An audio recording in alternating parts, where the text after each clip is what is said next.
General Beton Calcestruzzi, a fianco di chi costruisce e lavora in qualità. General Beton è presente in tutto il Veneto, Friuli, Venezia Giulia e all'estero. Ben ritrovati con il meteo di Antenna 3. Qualche temporale in più oggi sulle nostre regioni. Vediamo il dettaglio. In Veneto ampio soleggiamento ovunque al mattino, con il cielo che si presenterà sereno o al massimo poco nuvoloso ovunque. Col passare delle ore tempo via via più instabile sui settori alpini e prealpini, in locale sconfinamento alle aree pianeggianti limitrofe. Temperature minime tra 20 e 25 gradi, massime tra 29 e 35 gradi.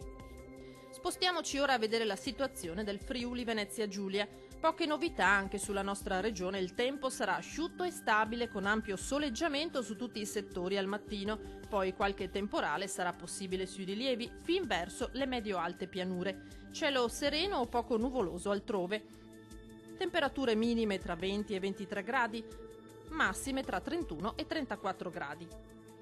Infine la situazione meteorologica del Trentino Alto Adige. Al mattino sarà instabile con qualche piovasco solamente sui settori alpini di confine, più asciutto e soleggiato invece altrove. Col passare delle ore peggiorerà ovunque con temporali in estensione un po' a tutta la regione.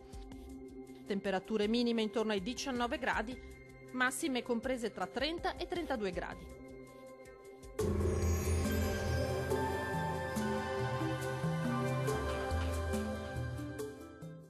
General Beton Calcestruzzi, a fianco di chi costruisce e lavora in qualità. General Beton è presente in tutto il Veneto, Friuli, Venezia Giulia e all'estero.